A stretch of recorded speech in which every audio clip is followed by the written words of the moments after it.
आध्यात्म के रास्ते पर सबसे बड़ी बाधा क्या है?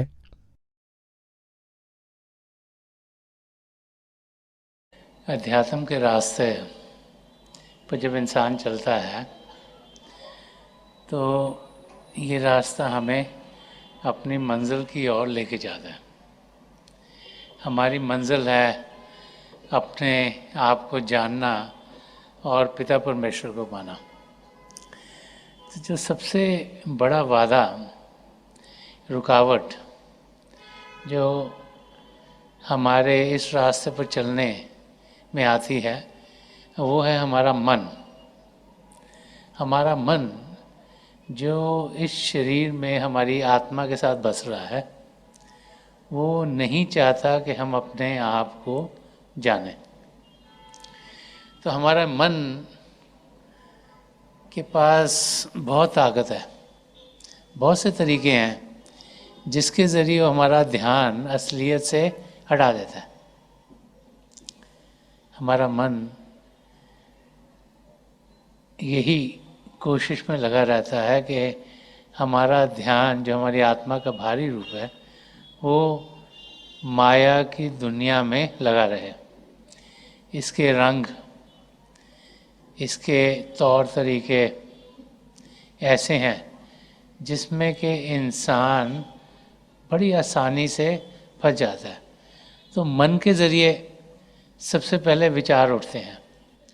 जब इंसान के अंदर कोई विचार आता है तो फिर उस विचार को वो पूरा करने में लग जाता है। वो विचार हमें लगे अच्छा है या लगे बुरा है, इसका कोई फ़र्क नहीं पड़ता। अगर अच्छा विचार होगा, अच्छे कार्य करेंगे तो उसके अच्छे फल मिलेंगे। फल लेने के लिए भी दोबारा से बार बार आना पड़ेगा। अगर बुरे विचार हैं, बुरे कार्य करेंगे तो उसका भुगतान करने के लिए भी आना पड़ेगा। तो चाहे विचार अच्छे हों चाहे बुरे हों, दोनों ही खराब हैं। और ये सब मन के ज़रिए हमारी ओर आते हैं। मन को संत दर्शन सिंह जी महाराज 1000 हेडेड सर्पेंट बोलते थे। ये ऐसा नाग है जिसके 1000 मुंह हैं। किसी भी मुंह से ये आपको डर सकता है, कभी खुश करके, कभी दुखी करके, कभी इलेट करके, कभी डिप्रेस करके, कभी इस कार्य में लगा के, कभी उस कार्य में लगा के। और जब तक मन को हम काबू में नहीं करेंगे तब तक हम अपनी मंजिल पर जा नहीं सकते। तो मन को काबू में करने के लिए महापुरुष हमें सिमरन देते हैं, प्रभु के नाम का जाप। जब उसे मन ही मन करते हैं तो हमारा मन प्रभु की ओर लगना शुरू हो जाता है। और जैसे जैसे ध्यान प्रभु की ओर लगता है तो हमारा ध्यान इस बाहर की दुनिया, इस माया की दुनिया से हट जाता है। और जितना ज़्यादा ध्यान प्रभु की ओर लगेगा उतना ही हम अपनी मंजिल तक पहुंच पाएंगे। महापुरुष जब भी इस धरती पर आए हैं उन्होंने मन को शांत करने के तरीके सिखाए हैं। और मन जब शांत हो गया तो फिर हम अपनी मंजिल तक पहुंच सकते हैं। क्योंकि शरीर को शांत करना बहुत आसान है, मन को शांत करना बहुत मुश्किल है। 5 इंद्रियों को अंदर की ओर करना आसान है, लेकिन मन को शांत करना बहुत मुश्किल है। और मन को शांत करने के लिए हम जाप करते हैं, प्रभु के नाम का जाप, जिसे सिमरन कहा गया। तो जब मन प्रभु की ओर लगता है तो फिर हम प्रभु को पाने में समर्थ हो जाते हैं। और मन ही है जो सबसे बड़ी दीवार है जो हमारे आध्यात्मिक रास्ते पर चलने के बीच में है। तो अगर मन शांत हो गया तो फिर हम अपनी मंजिल तक ज़रूर पहुंचेंगे। और इसीलिए बार बार हम सबको समझाया जाता है कि हम वो तरीके अपनाएं जिससे कि मन शांत हो। हम कैसे जान सकते हैं कि प्रभु हमसे खुश हैं? हमें अपनी ओर देखना है कि हम अपनी ज़िंदगी कैसे जी रहे हैं। अगर हमारी ज़िंदगी सद्गुणों से भरपूर है, अगर हम वो कार्य कर रहे हैं जो कि अच्छे हैं, अगर हम समय निकाल कर बाकायदगी से अभ्यास के लिए समय निकाल पा रहे हैं, अगर हम अपनी ज़िंदगी ऐसे जी रहे हैं जिसमें कि किसी और को दुख दर्द ना हो, हमारी कैसी भी ज़िंदगी हो, हमें उसको बेहतर करना चाहिए। कुछ ना कुछ खामियां हम सब में होती हैं, उन्हें दूर करना है, अपने आप को एक सच्चा और अच्छा इंसान बनाना है। जो अध्यात्म का रास्ता है, बार बार समझाता है कि सबसे ज़्यादा ज़रूरी है कि हम पिता परमेश्वर को याद करें, उनके प्रेम का अनुभव करें। कदम हम ऐसे बढ़ाएं ज़िंदगी में जिसमें कि हम अपने भीतर प्रभु की ज्योत के दर्शन कर पाएँ, प्रभु की स्तुति को सुन पाएँ। उसके लिए भजन अभ्यास में समय निकालना बहुत ज़रूरी है। तो जो भाई बहन समय निकालते हैं अभ्यास के लिए, वो अपनी मंजिल की ओर तेज़ी से बढ़ पाते हैं। तो हमें अपनी ज़िंदगी की ओर देखना है कि हम ज़िंदगी जी कैसे रहे हैं। जितनी उनके बताए हुए रास्ते पर हम चलेंगे, उतना ही हम देखेंगे कि वो हमसे खुश होंगे। वो चाहते हैं हम अपनी मंजिल तक पहुँचें और उनको मालूम है कि उनके ज़रिए हम अपनी मंजिल तक पहुँच सकते हैं, तो वो हमें हर किस्म की मदद करते हैं। सेवा में ज्यादा से ज्यादा समय देने के लिए हम स्वयं को कैसे प्रेरित करें? जब भी हमें मौके मिले सेवा करने के, हमें उनका ज़रूर फ़ायदा उठाना चाहिए। दिन में 24 घंटे हर एक इंसान के पास हैं। हम सब ने ये सोचना है कि हम उन 24 घंटों का इस्तेमाल कैसे करते हैं। कुछ घंटे तो शरीर को आराम देने के लिए चाहिए, जब इंसान सोता है। कुछ घंटे इसको खुराक देने के लिए चाहिए, कुछ घंटे काम काज पर जाने के लिए चाहिए। उसके बावजूद भी हमारे पास बहुत समय होता है, और जब हम किसी की मदद करते हैं तो उसका हमें बहुत ही फल मीठा मिलता है। भजन अभ्यास करना बहुत ज़रूरी है, इसलिए उसे समय देना बहुत ज़रूरी है। और फिर हम कोशिश करें कि जितना समय ज़्यादा से ज़्यादा किसी की मदद में लगा सकें हम करें। तो ये हम सबको अपनी ओर देखना है, और देखना है कि ज़रूरी क्या है। सबसे ज़रूरी है भजन अभ्यास करना, और वो ज़रूर करना चाहिए। और फिर उसके साथ ही सेवा के लिए जितना हम समय निकाल सकें उतना ही अच्छा है, क्योंकि महापुरुष बार बार समझा गए हैं कि जो फल हमें 1 घंटा भजन अभ्यास करके मिलता है, वही फल हमें सेवा करके मिलता है। तो किसी की मदद करना इसलिए नहीं कि हमारी मदद हो, हमें फ़ायदा होगा, लेकिन इसलिए कि उससे किसी का दुख दर्द दूर होगा, उसका ही फल बहुत मीठा होता है। और जब ये समझ में आ जाए कि ज़िंदगी हमारी एक मकसद से है कि हम अपनी मंजिल की ओर बढ़ें, और जिससे भी मिलें उनकी ज़िंदगी में भी कुछ आराम ला सकें, कुछ खुशियाँ ला सकें। तो जब ऐसी ज़िंदगी हम जीते हैं तो फिर हम अपने आप को तो शांत कर ही पा सकते हैं, लेकिन जिस दायरे में हम जी रहे हैं उधर भी आसपास जिनको भी मिलते हैं उन पर भी हमारी शांति का असर पड़ता है। तो एटमॉस्फेयर हमारा काम एंड क्वाइट, हार्मोनियस और लविंग, प्यार से भरपूर होना शुरू हो जाता है। तो हमें ये समझना है कि समय बहुत कीमती है, इसे बर्बाद नहीं करना, इसका हमें पूरा फ़ायदा उठाना है। तो फ़ायदा इसका हमें तब होगा जब कि वो कार्य जो हमें अपने मकसद तक पहुँचाएंगे उनमें हमारा समय गुजरे। भजन अभ्यास और सेवा ये दोनों बहुत ही ज़रूरी हैं, और जितना ज़्यादा समय हम अपने दिन की एक्टिविटी से इनके लिए निकालेंगे, उतना ही जल्दी हम देखेंगे कि हमारी तरक्की अपनी मंजिल की ओर बढ़ रही है। क्या हमें ज्योति और श्रुति दोनों के लिए बैठना चाहिए?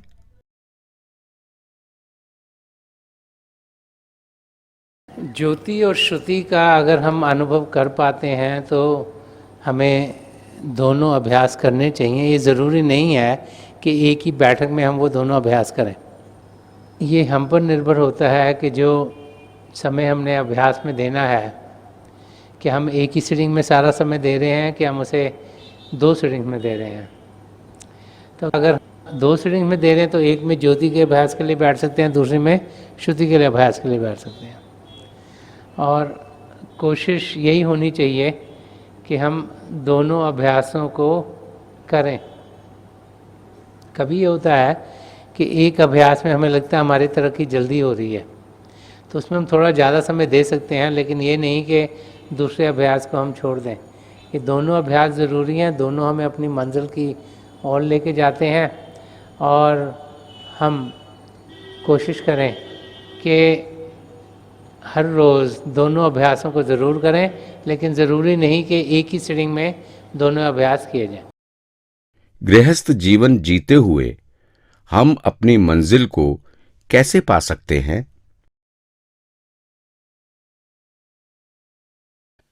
हम सबको अपनी ज़िंदगी की ओर देखना है और देखना क्या चीज़ें ज़रूरी हैं। अपनी मंजिल की ओर जाने के लिए भजन अभ्यास करना बहुत ज़रूरी है। अपनी मंजिल तक पहुंचने के लिए सेवा बहुत ज़रूरी है, क्योंकि जब सेवा की जाती है तो वहाँ पर समझा गए हैं कि हमें उतना ही फल मिलता है जितना भजन अभ्यास का मिलता है। और जिसमत का रास्ता ये कहता है कि हमें अपनी जिम्मेवारियाँ भी निभानी हैं।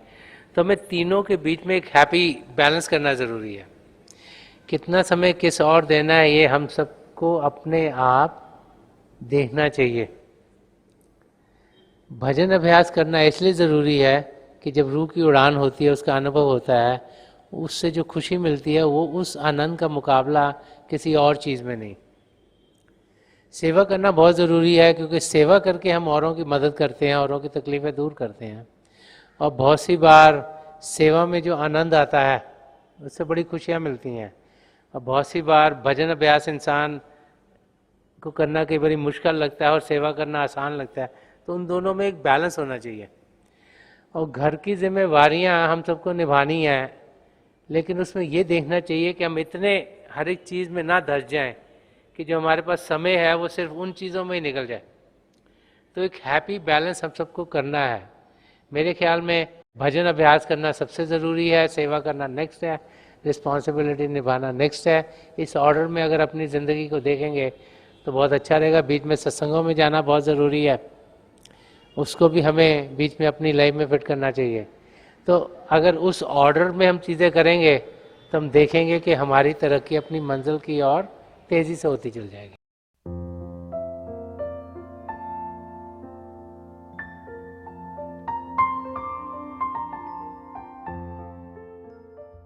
तो थोड़ी देर के लिए हम सब अभ्यास के लिए बैठ जाएं।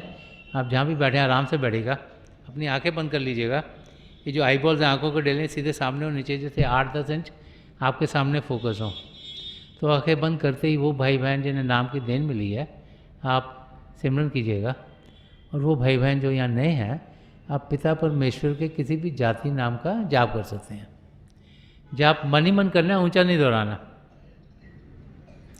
आपके सामने रोशनी खुलनी शुरू हो जाएगी। शुरू में हो सकता है रोशनी के चिन्ह हो, रोशनियाँ टिकी हुई हों, रोशनियाँ किसी भी रंग की हो सकती हैं, लाल, पीला, नीला, हरा, संतरी, सफ़ेद, कोई भी रंग हो। जो कुछ भी दिखता है उसके बीच में देखिएगा और बहुत से नज़ारे आपको देखने में मिलेंगे। मेरी प्रभु के चरण कमलों में जो पिछली सेंचुरी के महापुरुष हुए हजूर बाबा सावन सिंह जी महाराज, परम संत कृपाल सिंह जी महाराज, दयाल पुरुष दर्शन सिंह जी महाराज की चरण कमलों में यही प्रार्थना है कि जो जो हम सबके लिए बेहतर हो वही हमारी ज़िंदगी में ढले। इन महापुरुषों की इतनी दया में रहो कि हम सब के साथ जुड़ें और अपने भीतर प्रभु की ज्योत के दर्शन कर पाएँ।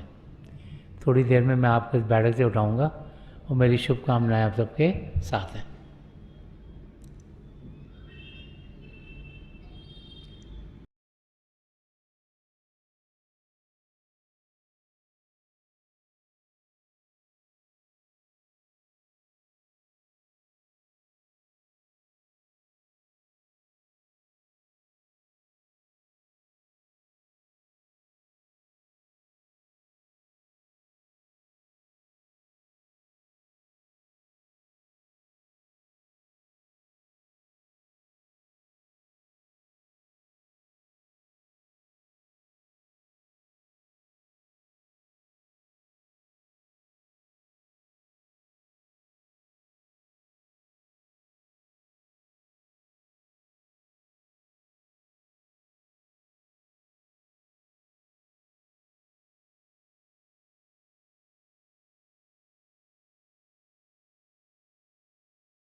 छोड़ दीजिए जी, प्लीज़ लीव ऑफ।